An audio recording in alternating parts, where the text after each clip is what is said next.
Chocolate cake sponge major कर रहे हैं जो कि आ रहा है 490 ग्राम्स। तो ये आधा किलो के करीब है। अगर आप इसमें अभी क्रीम या गनाश शामिल कर देते हो तो आपका 1 केजी केक बनाने के लिए बिल्कुल परफेक्ट है, बिल्कुल सॉफ्ट स्पंज है। तो इसकी रेसिपी आपको आज बता रही हूँ। So let's start with it.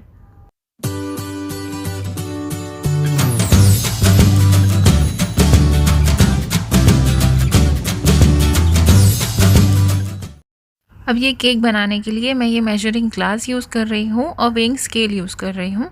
अब स्टार्ट करते हैं। उसके लिए मैं ले रही हूँ अंडे। तो 4 अंडे हैं। एक येल्लो अलग करना है, एक वाइट अलग करना है। तो मैं येलो पार्ट सब अलग कर दूँगी और वाइट वाले जो है वो हम इस बोल में शामिल करेंगे क्योंकि हम इसको बीट करना स्टार्ट करने वाले हैं। तो सारा कुछ अलग कर लेते हैं। अब आपको जो भी मेजरमेंट्स वगैरह है वो मैं नीचे मेंशन कर दूँगी डिस्क्रिप्शन में, और जो भी चीज़ें इसमें यूज़ कर रही हूँ वो सेम चीज़ें मिलेगी तो सेम डाल दूँगी, या अगर उससे सिमिलर कुछ मिलता है जैसे कि मेजरिंग ग्लास है या वेइंग मशीन है या बीटर, जो भी चीज़ें हैं उसका मैं नीचे अमेज़ॉन का लिंक वगैरह या जो भी प्रोडक्ट्स है वो मैं टैग कर दूँगी। तो अगर आपको लेना है तो वहाँ से देख सकते हो। बस सारा एग येल्लो को वाइट अलग कर देते हैं। उसके बाद हम इसको बीट करना स्टार्ट करेंगे। अब 4 अंडे जा रहे हैं इसके अंदर। हाफ़ केजी आपको मैंने मेजरमेंट स्टार्ट में बता दी थी, 490 ग्राम्स बना था और ये केक का टोटल वेट 1 केजी के ऊपर जा रहा था। तो 4 अंडे से स्टार्ट करते हैं। अगर एगलेस रेसिपी चाहिए तो वो भी इंशाल्लाह हम लोग ज़रूर लेके आ जाएंगे। तो एग वाइट को स्टार्ट करना है बीट करना। आपको इसको इतना बीट करना है कि ये पूरा वाइट हो जाना चाहिए, एकदम फोमी हो जाना चाहिए। अब जैसे ये देख रहे हो इस हद तक हमको वाइट करना है। अब इसको आप टर्न भी करोगे तो ये गिरेगा नहीं और ये हिलेगा भी नहीं। इतना अच्छे से हमने इसको बीट कर लिया। अब इसके अंदर हम डालने वाले हैं शुगर डाल रहे हैं। तो मैं इसको पाउडर नहीं कर रही हूँ, मैं अक्खी चीनी डाल रही हूँ। ये इसमें डालने के बाद अभी बीट करेंगे। तो बीट करते करते भी ये पिघल जाएगी और जब तक हम पूरा प्रोसेस कर देते हैं तब तक भी ये पिघल जाएगी। बस इतना याद रखना कि इसके दाने बहुत बड़े बड़े ना हो, जैसे हम नॉर्मल लेते हैं वैसे हो, तो ये सारा कुछ इसमें मिक्सअप हो जाएगा। शुगर डालकर बस इसको 2 से 3 मिनट के लिए हम और बीट करेंगे। उसके बाद हमें इसमें डालना है एग योक, जो चारों हमने साइड किए थे बस वही इसमें शामिल करेंगे और साथ ही में डालेंगे वनीला एसेंस। वनीला एसेंस इसमें डाल देंगे। उसके बाद इसको हमें ज़्यादा बीट नहीं करना है, बस 1 से 2 मिनट सिर्फ हम इसको बीट करेंगे। एग योक डालने के बाद आपको ज़्यादा बीट नहीं करना है। एग वाइट को हम अच्छा बीट कर लेंगे पहले ही। उसके बाद ये डालकर जब ये बीट हो जाते हैं उसके बाद हमारा वेट वाले जो इंग्रेडिएंट्स है वो कंप्लीट हो जाएंगे। उसके बाद हम चलेंगे सीधा ड्राई इंग्रेडिएंट की तरफ। तो बस इतना ध्यान रखना ये योग डालने के बाद ज़्यादा मिक्सअप ना हो और बस ये मिक्स करके साइड में हम इसको रख देंगे। उसके बाद फ़ौरन चलना है वेट ड्राई इंग्रेडिएंट की तरफ। अब आप देख रहे हो इसका टेक्स्चर कितना थिक है, फ़िलहाल इतना थिक बन चुका है। अब ड्राई इंग्रेडिएंट्स के लिए पहले मैदा ले रही हूँ। तो ये सारे को हमको छानना है, पर मैं इसको सारा पहले एक बोल में ले रही हूँ, फिर डायरेक्ट हम छान कर इसको बैटर में डाल देंगे। तो मैदा डाल रहे हैं, कोको पाउडर इसमें शामिल कर रहे हैं, साथ ही में इसमें जाएगा बेकिंग पाउडर और बेकिंग सोडा, दोनों जाने वाला है। तो पहले बेकिंग पाउडर डाल रही हूँ और साथ ही में बेकिंग सोडा। अब आप जब ये डालते हो तो इतना मेक श्योर करना कि ये चीज़ें फ़्रेश हो, बहुत ज़्यादा पुरानी ना हो, नहीं तो उतना रिज़ल्ट नहीं आता है, और बराबर क्वांटिटी में हो। कभी एक्स्ट्रा भी हो तो चीज़ें हार्ड हो जाती है, केक हार्ड हो जाता है, या कम हो तो भी बराबर राइस नहीं होगा। तो मेजरमेंट्स का खाली ध्यान रखना है इसमें और इसकी फ्रेशनेस का ध्यान रखना है। तो बस ये बेकिंग पाउडर बेकिंग सोडा दोनों इसमें शामिल कर देंगे। फिर इसी बोल में मैं एक बार इसको एक अच्छे से मिक्स कर लूँगी। अब अगर आपको कौन सा कोको पाउडर यूज़ करना चाहिए, ये चीज़ें चाहिए, तो वो भी मैं नीचे टैग करने की कोशिश करूँगी। अगर मुझे अच्छा प्रोडक्ट कुछ मिल जाता है तो वो मैं नीचे आपको मेंशन करा दूँगी। बेकिंग पाउडर बेकिंग सोडा डाल दिया राइजिंग के लिए, सारी चीज़ें बराबर हो गई इसी के अंदर। बस इसको मिक्स कर लेते हैं। उसके बाद कुछ लोग इसको पहले छान कर रख लेते हैं, या तो आपको वैसा करना है तो वैसे कर सकते हो। मैं यहाँ पर मिक्स करके मैं इसको डायरेक्ट बोल के अंदर छन्नी रख के ऐसे छानती रहूँगी। तो मैं इसको 3 पोर्शंस में डाल रही हूँ। पहले 1/3 पोर्शन डालूँगी, थोड़ा सा पार्ट, और साथ ही में दूध डालना है। तो जब जब आप ड्राई वाला इंग्रेडिएंट डालोगे, मैदा का मिक्सचर डालोगे, तब तक थोड़ा थोड़ा इसमें दूध भी हम शामिल करेंगे। दूध अगर टेम्परेचर वाइज बताऊं तो दूध रूम टेम्परेचर हो या हल्का सा ठंडा हो तो चलेगा, और थोड़ा मतलब एकदम 1 से 2 चम्मच ही आपको डालना है, दूध ज़्यादा नहीं डालना, बिकॉज इसका कंसिस्टेंसी चेंज नहीं होनी चाहिए। अभी मैं आपके सामने डाल रही हूँ, एकदम थोड़ा मतलब इसी हिसाब से आपको डालना है।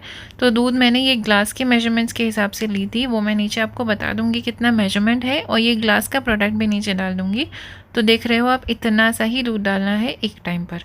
तो बस ये डालकर आपको मिक्स करना है। अब मिक्स करने के लिए कट एंड फोल्ड मेथड है, जैसे अभी मैं ये फ़ोल्ड कर रही हूँ और कट कर रही हूँ। इसी मेथड से करोगे क्योंकि बेकिंग में कुछ मेथड्स हैं। अब अगर आप ये चीज़ें अच्छे से फॉलो करते हो तो केक बराबर बनता है। अगर कुछ भी मिस्टेक होती है तो कुछ कम ज़्यादा चीज़ें होने लगती है, केक हार्ड हो जाएगा या बैटर का कंसिस्टेंसी बराबर नहीं है। तो ये चीज़ों को फॉलो करते हुए जाएंगे तो हमारा केक का स्पंज बराबर बनता है, जिससे हमारा केक में रिज़ल्ट अच्छा आता है। एक बार वो हो चुका, अब दूसरे बार फिर छान कर थोड़ा सा दूध इसमें शामिल कर रही हूँ और फिर हम कट एंड फोल्ड मेथड से मिक्स करेंगे। अब ये 3 पोर्शन में भी इसलिए करेंगे ताकि मैदा और कोको पाउडर एग के बैटर में बराबर तरीके से मिक्सअप होता रहे, कुछ लम्स ना रहे या कुछ ऐसा ना रहे जो बराबर मिक्सअप ना हुआ हो। बस ये लास्ट वाला पार्ट हम इसमें डाल रहे हैं। लास्ट वाला छान लेकर उसमें थोड़ा सा वही दूध, जैसे हम दूध डाल रहे हैं थोड़ा थोड़ा करके, बस उसी तरीके से शामिल करना है।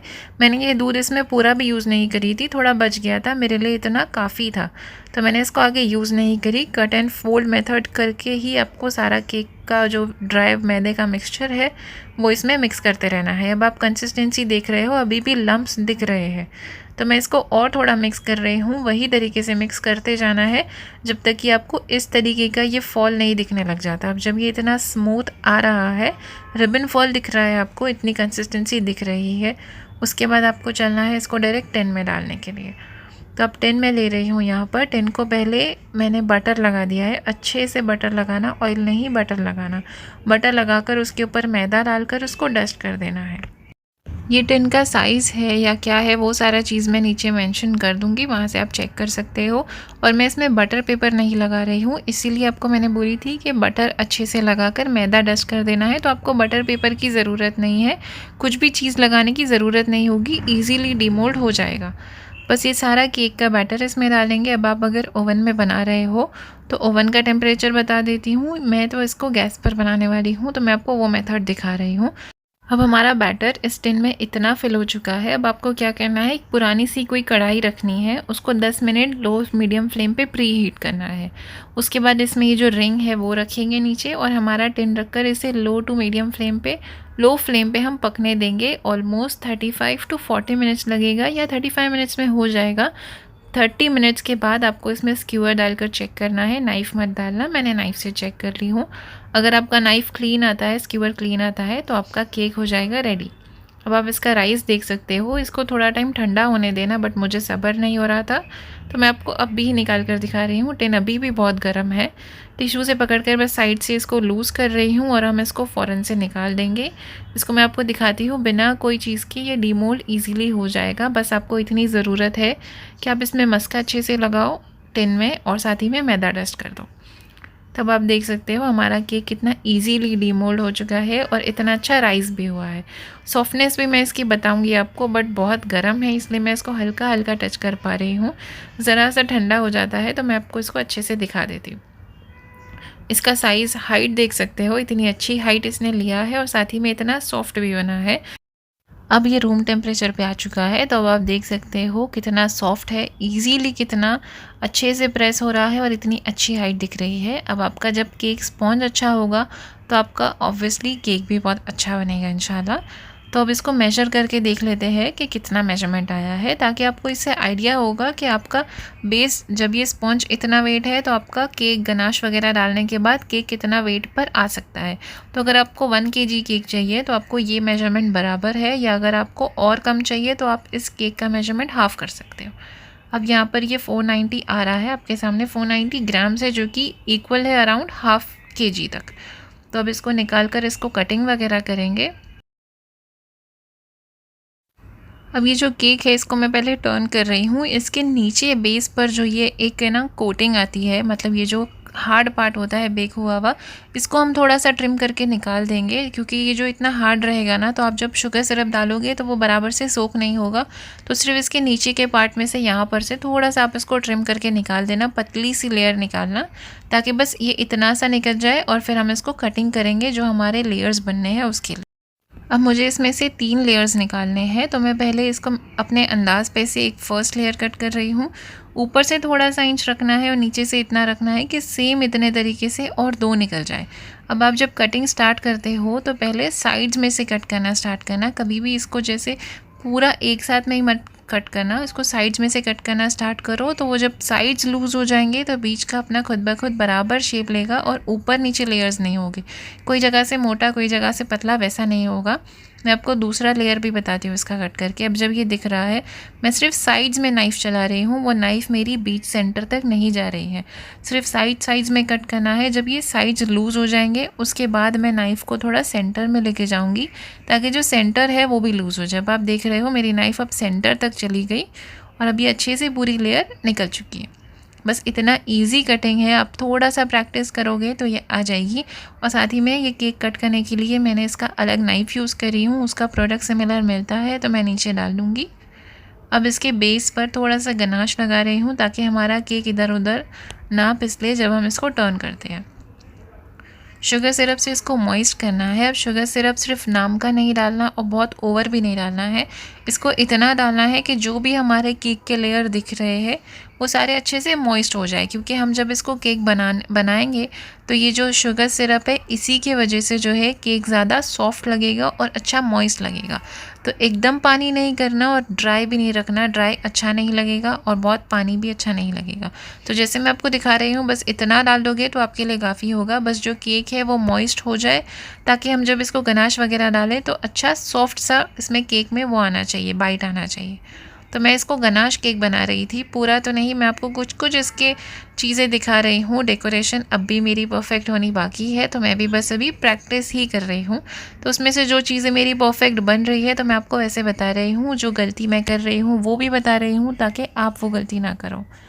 तो मेरी 2 लेयर लग जाती है। अब ये तीसरा वाला लगाकर तीसरे पूरे लेयर्स पे आपको केक के लेयर्स पे शुगर सिरप लगाना है ताकि वो अच्छे से मॉइस्ट हो। गनाश लगा देना है। तो ये पहला क्रम कोट हो रहा है, क्रम कोट करके मैं इसको रखूँगी फ्रिज में। फ्रिज में रखने के बाद जब ये अच्छा ठंडा हो जाता है उसके बाद निकाल कर इसको फाइनल डेकोरेशन करनी है। और इतना ध्यान रखना है कि जब भी आप डेकोरेशन करते हो रूम अच्छा ठंडा होना चाहिए, नहीं तो आपका केक उतना अच्छे से नहीं बैठेगा। अब हम चलते हैं, मिलेंगे दूसरी रेसिपी के साथ, वीडियो के साथ। चैनल को सब्सक्राइब करना। अल्लाह हाफ़िज़।